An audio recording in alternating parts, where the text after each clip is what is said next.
Okay, kumusta mga idol? Pagpasensyahan nyo na nga pala kung medyo natagalan yung ating part 2 at huling video ng travel natin from Mindanao going to Manila. Naging busy tayo sa ating trabaho kaya hindi nakapag-edit ng video natin. Tapos nasa ECQ na naman tayo kaya medyo natagalan talaga tayo sa pag-edit. So bago ko mga idol i-play ang part 2 at huling video ng ating Mindanao to Manila rides, gusto kong pasalamatan ang Thursday Punk Clothing at pinadalhan niya tayo mga idol ng t-shirt. Pinadalhan niya tayo ng t-shirt, may libreng may kasama ng mask. Ayan. May kasamang mask. Ito yung pinadala sa atin mga idol. Design ng 7 Deadly Sin. Yung pinadala sa atin ay design ng Sin of Islat. Yan. Ito yung harap. Ito yung likod. Ang ganda ng t-shirt mga idol. Sa mga fanatic dyan at sumusubaybay sa movie series na 7 Deadly Sin sa Netflix at gusto nyo rin magkaroon ng gantong t-shirt, i-PM nyo lang ang Facebook page nila. Ito yun. O kaya i-PM nyo ang personal account ni Sir Jeffrey.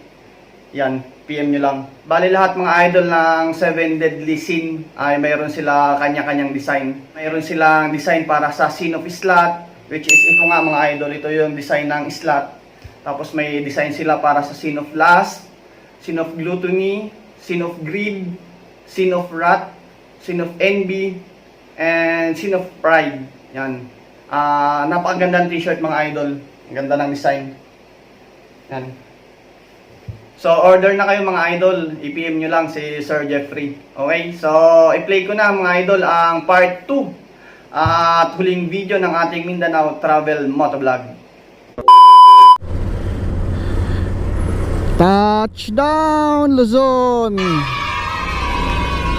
Nandito na tayo mga idol sa Matnog Port, Sorsogon.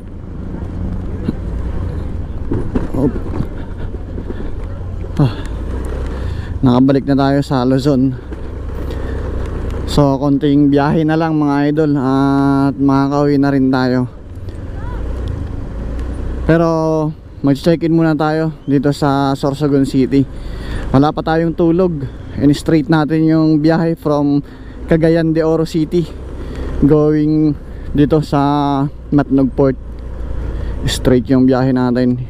Yung pinaka naging pahinga lang natin ay yung power nap natin na 2 hours nung natuyuan tayo ng gas.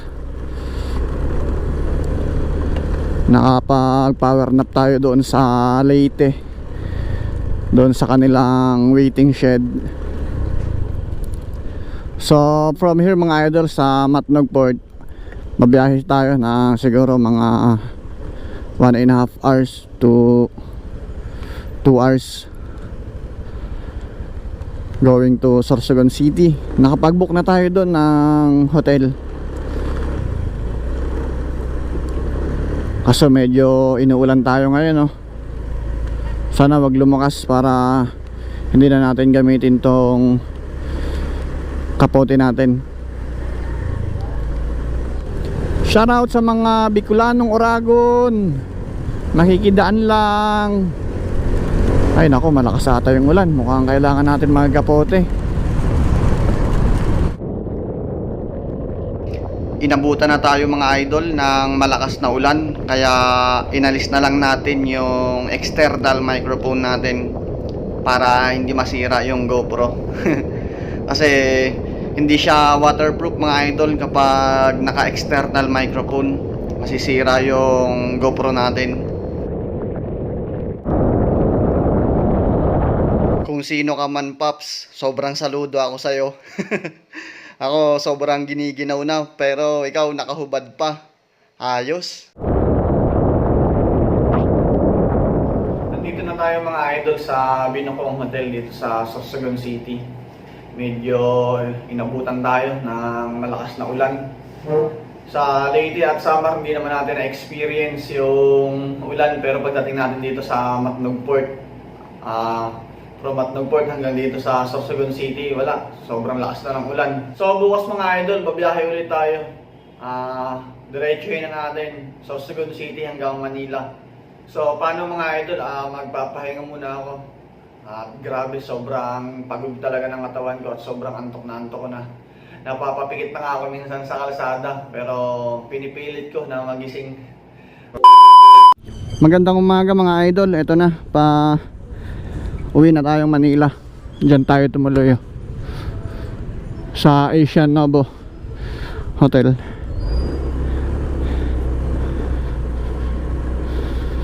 Biyahe na ulit tayo.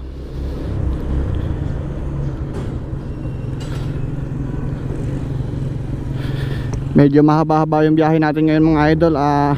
Dediretsuhin natin dito sa Sorsogon City going to Manila. 12 to 14 hours yung biyahe natin yan.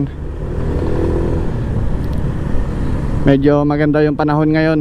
Sana tuloy-tuloy hanggang sa makauwi tayo sa Manila na ganito yung panahon. Hindi sobrang init, hindi rin naman maulan. Saktong-sakto lang. Daanan natin mga idol itong Kitwinan Hills. Mag-video din tayo dyan. Galing ako dyan last year pero hindi pa tayo nakapagpalipad ng drone dyan. Sana hindi natatakpan ng ulap si Mayong Magayon para maganda yung makita nating view. Nandito na tayo mga idol sa Kitwinan Hills sa Albay. Sayang hindi natin makita ng sobrang ganda si Mayon. Nahihiya, tago, natatakpan ng ulap. Para magpapalipad pa rin tayo ng drone. I'm alone, I'm a broken home. I gave you all the bricks that I own and know. I'm letting go, I'm breaking these walls down, breaking these walls down. If you want adventure, then fly to home. But if you wanna travel, then go alone. Yeah, what's the point in us if I never know? Yeah, if you're gonna leave, I'ma let you go.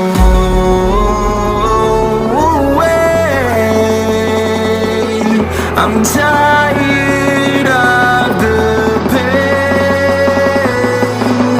Go away. I'm tired of hesitation.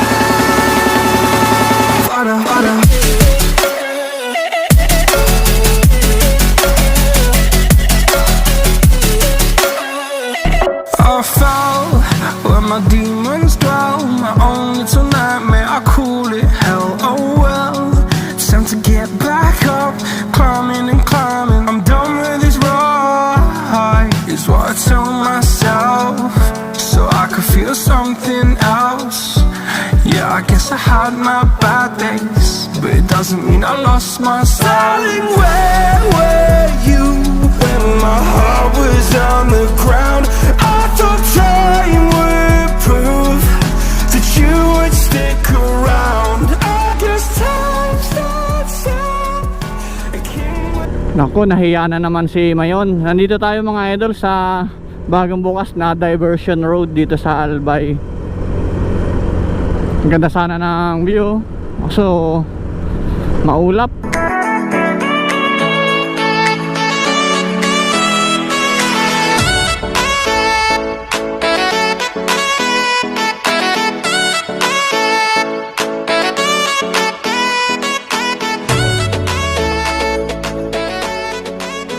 Palabas na tayo mga idol ng Albay. Medyo hindi tayo pinalad na makita ng buo si Mayong Magayon. Makulimlim na ngayon dito. Ayun uulan na naman. Nagamit na naman natin ng mahiwagang kapote. Ito yung ayaw na ayaw ko talaga, yung nagbabiyahe ng umuulan. Hassle kaayo. Update tayo mga idol. Nandito na tayo ngayon sa Naga City, Camarines Sur. Traffic din pala dito sa Naga City. Alas 12 tayo ng tanghali umalis sa Sorsogon City. Alas 4 na ngayon. 4 hours na tayo bumabiyahe mga idol. Wala pa tayo sa kalahati. Mahaba-habang bakbakan pa to.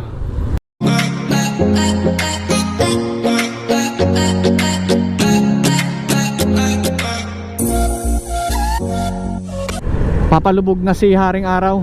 Makulimlim na. Nandito na tayo ngayon sa Camarines Norte. Mga 7 to 8 hours na lang yung babiyahin natin.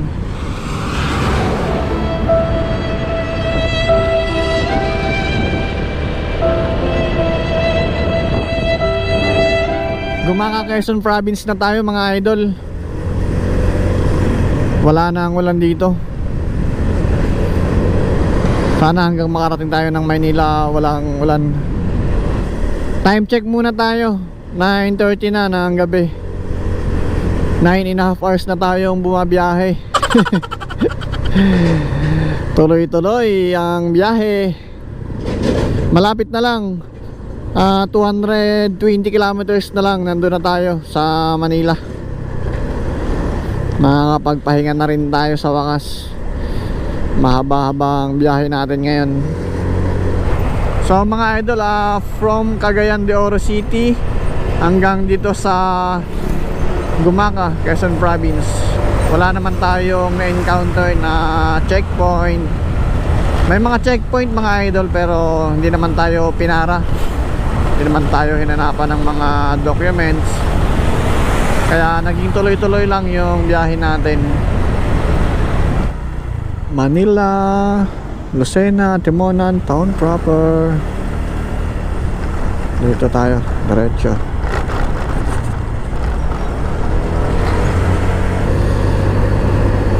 Nandito na tayo mga idol sa The Old Zigzag Road, o Bitukang Manok kung tawagin dito.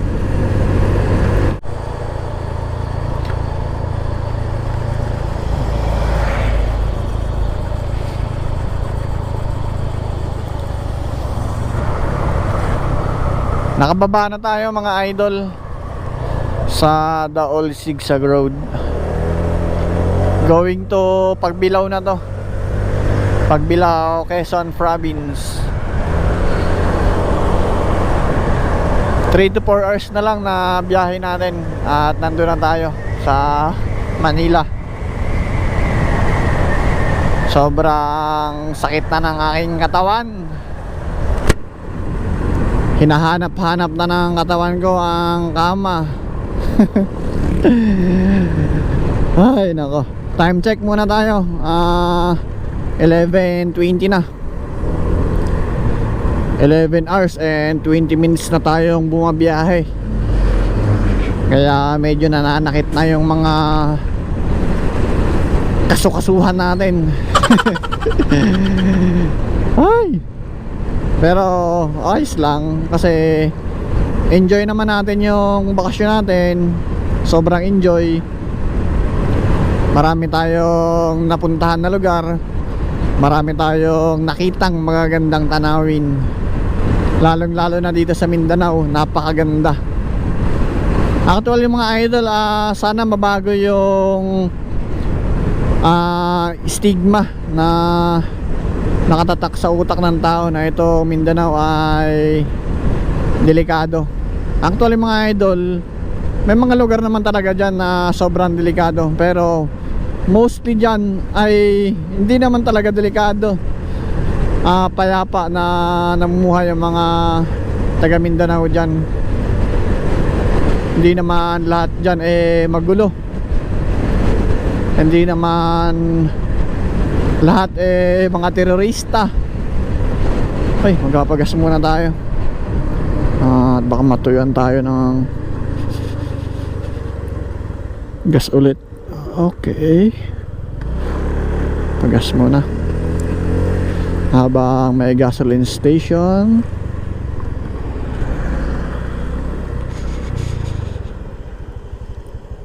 Premium.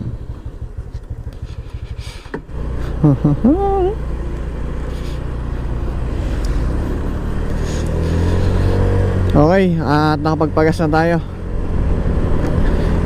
So asa na nga ba tayo natapos sa usapan natin? Sa Mindanao. Yun na nga mga idol, sana mawala yung nakatatak sa isipan ng mga taga Luzon at ibang lugar na itong Mindanao delikado, itong Mindanao hindi pwedeng pasyalan, itong Mindanao tahanan ng mga terorista. Sana mawala yung ganyang mindset ng tao, kasi sa totoo lang mga idol, itong Mindanao tahimik naman talaga to. Napakadaming magandang pasyalan dyan, mababait yung mga taga Mindanao, yung mga Bisaya, mababait yan at friendly. Sabihin natin may lugar talaga dyan na talagang nakakatakot. Syempre may mga terorista dyan, pero wag natin i-generalize na yung Mindanao tahanan ng mga terorista. Hindi po ganun. Napakagandang mamasyal dyan sa Mindanao. Maraming magandang tanawin. Ang gaganda ng kalikasan nila. Maraming mga falls, maraming mga magandang beaches. So sa mga nagbabalak dyan na mamasyal din dyan sa Mindanao, i-comply lang natin yung mga requirements na kailangan nila para makapasok tayo at makapamasyal tayo sa kanila. Irespeto natin yung tradisyon at kultura nila. Ganyan lang, respetuhan lang.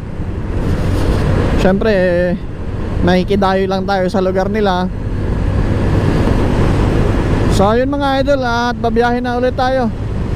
Mamaya na lang ulit. At medyo malapit na, mga 3 oras na lang mahigit, at nakauwi na tayo.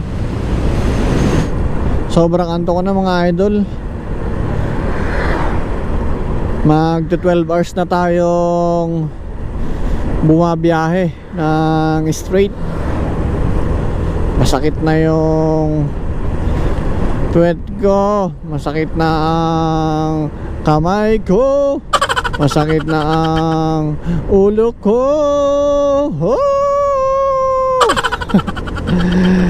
Ay, naka.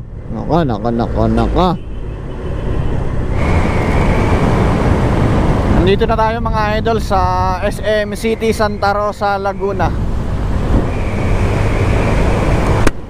Malapit na, konting-konti na lang. Grabe, sobrang sakit na ng katawan ko talaga. Ay, ngayon ko lang naramdaman yung pagod sa 11 days na paggagala natin. Ngayon ko naramdaman yung pagod. Sobrang antok ko na. Time check mga idol, 2:20 ng madaling araw. So bumabiyahe na tayo ng 14 hours and 20 minutes. Tindi rin ni Airblade. Talagang hindi tayo binigyan ng problema. Yung naging problema lang talaga natin ay naplatan tayo. Napako tayo. Tapos bitin yung tank capacity nito ni Airblade. Yun lang yung concern ko dito. Kaya natuyuan tayo ng gas. Yung capacity lang ata nito is 4.2 liters. Masyadong maliit. Kaya lagi kong pinoproblema yung pagpapagasolina. Yun! Sa wakas! Nandito na tayo mga idol sa Manila. Kasalukuyan tayong nasa EDSA. Ayan. So time check muna tayo. Alas 4 na ng madaling araw. Medyo sobrang haba ng ating naging biyahe dahil nga inabutan tayo ng ulan dito sa Camarines Norte. Kaya dahan-dahan lang tayo sa pag-drive natin doon. So ang binahe natin ay 14 hours. Ay 16 hours pala. Alas 12 tayo umalis ng tanghali dun 16 hours mga idol pala yung ginahe ko. Then yung total na kilometer na binahe natin from Manila to Mindanao and Mindanao to Manila ay 3,390. Yan po yung total na kilometers na tinakbo natin, 3,390. So mga idol, salamat sa pagtatyaga na panoorin ng aking travel motovlog. Kahit na medyo naging mahaba yung video natin, ay nakarating kayo sa part na ito ng aking video. So nagpapasalamat ako sa inyo mga idol. Sa mga hindi pa pala nakapag-subscribe dyan, pakisubscribe na lang din po, JM Travel Motovlog. At pakipindot na rin po ang notification bell para lagi kayong updated sa mga susunod ko pang travel motovlog. Gaya na paulit-ulit kong sinasabi, hindi ako magsasawa na i-share sa inyo yung mga magagandang lugar na pupuntahan ko. Dahil nga yung aking adhikain sa pagra-rides ko na to ay i-promote itong ating motorcycle tourism. Yan yung pinaka-adhikain ko. At syempre nagpapasalamat ako sa Panginoon natin dahil ginabayan niya tayo sa ating biyahe from Manila to Mindanao and Mindanao to Manila. Naging safe at successful ang ating bakasyon. So paano mga idol, hanggang dito na lang siguro. Samahan nyo ulit ako sa susunod ko pang travel motovlog. Hanggang sa susunod, paalam.